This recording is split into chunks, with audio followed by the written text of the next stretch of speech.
Now comes to rhinitis. Rhinitis is very common in domestic animals. The inflammation of nasal mucosa is called rhinitis, and that of the sinuses, that is called sinusitis. So it should be very clear that the inflammation of sinuses is sinusitis, and the inflammation of nasal mucosa is rhinitis. The infectious rhinitis occurs from a disturbance in the balance of the nasal microbial flora of the nasal cavity. Harmless bacteria present normally that protect the host through a process that is called competitive exclusion, by which the number of potential pathogen is kept under control. Disruption of these protective mechanisms can be brought to about by a number of factors which then cause rhinitis. The cause of rhinitis includes first, respiratory viruses such as infectious bovine rhinotracheitis and feline viral rhinotracheitis. Also, as a part of the infectious disease involving other parts of the body, rhinitis may occur in the bovine malignant catarrhal fever, equine influenza, swine influenza, canine distemper and foulpox, and infectious laryngotracheitis in poultry. Second है pathogenic bacteria such as Fusobacterium necrophorum, Pseudomonas aeruginosa, Streptococcus equi and Burkholderia meliae, या फिर इसको हम कहते हैं Meliomyces meliae. Third है physical irritants like such as dust and other foreign bodies. Fourth है chemical agents such as irritant gases and smoke. Fifth है parasites such as larva of Estrus ovis. Estrus ovis in sheep, ये specially sheep में मिलता है. Next है local trauma. Next immunosuppression. Next stress, environmental changes, and prolonged antibacterial therapy. So these are all factors that causes rhinitis. Now comes to the classification of rhinitis based on nature of exudate, based on age of lesion, and based on etiological agents. The rhinitis is classified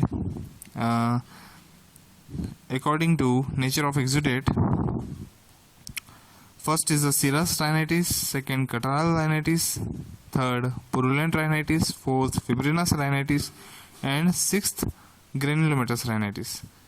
तो knows में जिस type का भी exudate होगा उस basis पर rhinitis को divide किया है. नेक्स्ट है एज ऑफ लीजन. तो एक्यूट राइनाइटिस हो सकता है, सब एक्यूट राइनाइटिस हो सकता है, क्रोनिक राइनाइटिस हो सकता है. अगर लंबे टाइम चले तो क्रोनिक राइनाइटिस, बहुत जल्दी छोटे टाइम में ही राइनाइटिस हो जाए तो एक्यूट राइनाइटिस.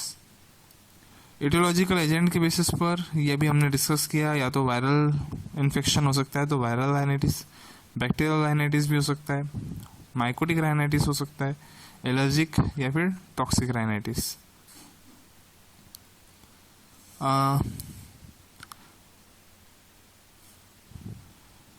इसमें now comes to first serous rhinitis. So this is the mildest form of inflammation. It is characterized by hyperplasia and increased production of clear fluid by serous gland present in the submucosa. It is caused by mild irritants or cold air and occurs during the early stage of viral infection such as the common cold in humans and upper respiratory tract infection in the animals or in the mild allergic reaction. तो serous rhinitis बहुत सारे causes इसके होते हैं होने के लिए. ये बहुत ही माइल्डेस्ट फॉर्म है इन्फ्लेमेशन का और इसमें क्लियर फ्लूइड निकलता है और ये सीरस ग्लैंड से निकलता है. इसमें इसका रीज़न हो सकता है या तो कोई माइल्ड इरिटेशन हो या कोल्ड एयर हो. नेक्स्ट आते हैं catarrhal rhinitis पे. It is a slightly more severe inflammation. In addition to serous fluid, there is a great increase in the mucus produced by increased activity of goblet cell and mucus gland. तो पहले क्या है, केवल serous gland का involvement था. अब इसमें जब गोबलेट सेल्स भी आ जाती हैं तो सीरस से थोड़ा सा म्यूकॉइड हो जाता है ये मटेरियल या एक्सुडेट, तो इसको हम catarrhal rhinitis कहते हैं. The mucosa is hyperemic, swollen and covered with mucus exudate. The mucus exudate is a thick, translucent, or slightly turbid viscous fluid. Sometimes it contains a few leukocytes and cellular debris. In chronic cases, catarrhal rhinitis is characterized microscopically by marked hyperplasia of goblet cell. तो बहुत ज़्यादा secretions होते हैं goblet cell से, इसलिए goblet cell का भी hyperplasia हो जाता है.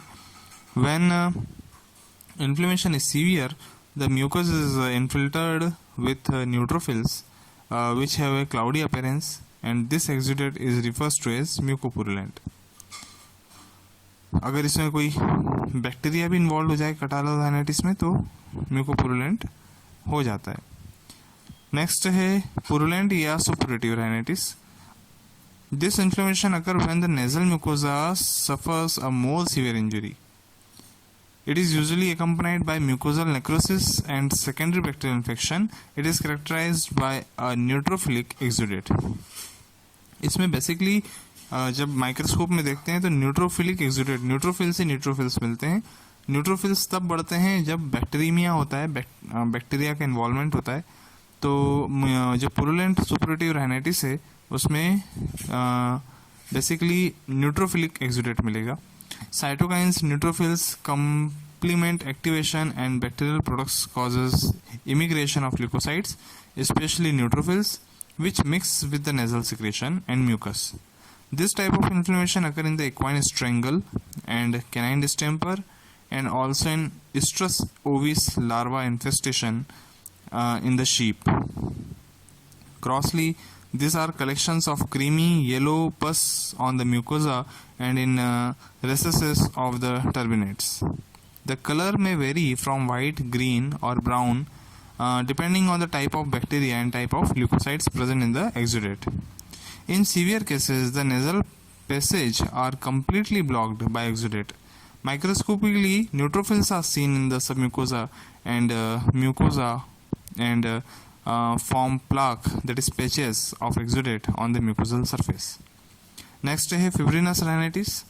इसमें this inflammation occur when nasal injury causes a severe vascular damage. अभी तक vascular damage नहीं हुआ, केवल serous rhinitis में जो है serous glands affected हुई. कैटारल राइनाइटिस में serous gland के साथ में goblet cells का hyperplasia हुआ. फिर पुरुलेंट सुपुरेटिव राइनाइटिस में न्यूट्रोफिल्स भी इन्वॉल्व हो गए और बैक्टीरियल इन्फेक्शन आ गया. अब फिब्रिनस में सीवियर वेस्कुलर डैमेज हुआ, वेसल्स का डैमेज हुआ है. So this results in the leakage of plasma fibrinogen which coagulates into fibrin. Grossly, fibrin appears like a yellow, brown or grey rubbery coating on the nasal mucosa. Fibrin accumulates on the surface and form a characteristic film of exudates known as pseudomembrane. अब इसमें दो type की membrane होती है. एक जब भी mucosa के ऊपर कोई लेयर बनती है तो उसको मेम्ब्रेन बोलते हैं. ये दो टाइप की, एक होता है स्यूडो मेम्ब्रेन. ये दो टाइप की होती है. इसमें हम आगे बताते हैं आपको. If this exudate can be removed and leave the intact underlining mucosa, it is croupous और स्यूडो डिप्थेरेटिक मेम्ब्रेन. तो अगर ये इजीली रिमूव हो जाती हो मेम्ब्रेन तो इसको हम कहते हैं स्यूडो डिप्थेरेटिक मेम्ब्रेन, और इस टाइप के राइनाइटिस को pseudo diphtheritic rhinitis. But if removal of this necrotic membrane but if the removal of this necrotic rhinitis leaves the ulcerated mucosa, मतलब यदि स्यूडो मेम्ब्रेन को रिमूव करते हुए भी अल्सरेशन होता हो उस म्यूकोजा पर, so then it is called as diphtheritic या फिर फाइब्रिनो नेक्रोटिक राइनाइटिस. तो ये दो टाइप के मेम्ब्रेन हो गए, एक स्यूडो डिप्थेरेटिक मेम्ब्रेन, एक होता है डिप्थेरेटिक मेम्ब्रेन. डिप्थेरेटिक मेम्ब्रेन में अल्सरेशन होगा म्यूकोजा पे, और स्यूडो डिप्थेरेटिक मेम्ब्रेन पे दिखेगा कि ये मेम्ब्रेन है लेकिन वो इजीली रिमूव हो जाती है और कोई अल्सरेशन म्यूकोजा पे नहीं होता. The term diphtheretic was derived from human diphtheria, which causes a severe and destructive inflammation of the respiratory mucosa. Microscopically, the lesions comprises perivascular edema with fibrin. तो जैसे अब इसमें वेस्कुलर डैमेज हुआ है तो वेस्कुलर डैमेज होने के कारण वेसल्स के आसपास इडीमा हो जाएगा और वहाँ फाइब्रिन डिपोजिशन हो जाएगा. और इसके अलावा with a few neutrophils infiltrating the mucosa and plaque of exudate consisting of fibrin strands mixed with leukocyte and cellular debris covering a necrotic and ulcerated epithelium. तो इसमें एक मेम्ब्रेन फॉर्म हो जाएगी और इसको हम स्यूडो मेम्ब्रेन कहते हैं। ये दो टाइप की होती है, जिसको हम स्यूडो डिप्थेरेटिक मेम्ब्रेन कह सकते हैं या क्राउपस मेम्ब्रेन कह सकते हैं, और दूसरा होता है diphtheritic membrane. Now comes to next granulomatous rhinitis. This type of inflammation is characterized by infiltration of macrophages, lymphocytes and plasma cells in the mucosa and submucosa. तो इसमें अब क्या हो गया कि अभी तक वेस्कुलर डैमेज ही हुआ था, अब इसके अंदर मैक्रोफेजेस का इन्वॉल्वमेंट हो गया। पहले न्यूट्रोफिल्स का इन्वॉल्वमेंट हुआ था, अब इसमें मैक्रोफेजेस का इन्फिल्ट्रेशन हो गया, लिम्फोसाइट्स भी आ गए, प्लाज्मा सेल्स भी आ गए on the mucosa and submucosa. In some cases inflammation leads to the formation of polyploid nodule. कभी कभी बहुत बड़े बड़े पॉलीप्लॉइड यानी कि बहुत सारे नोड्यूल्स बन जाते हैं।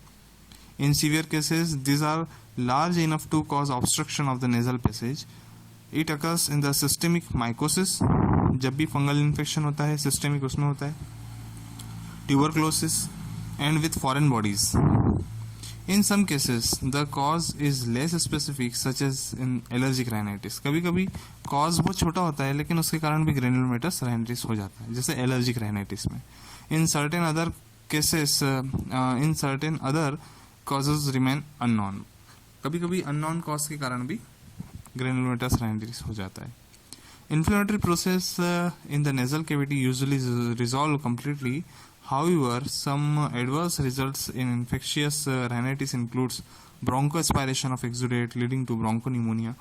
कभी कभी ये जो exudate है ये जब एस्पायरेशन यानी कि सांस से ही अंदर चला जाए तो इसको हम ब्रोंकोनिमोनिया हो सकता है, लंग सेप्सिस हो सकते हैं। Also, nasal inflammation may extend into the sinuses causing sinusitis.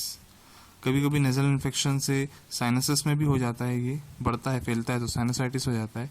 Into facial bones causing osteomyelitis through the cribriform plate causing meningitis along the eustachian tube causing otitis media and interna and vestibular syndrome यानी कि abnormal head tilt and abnormal gate.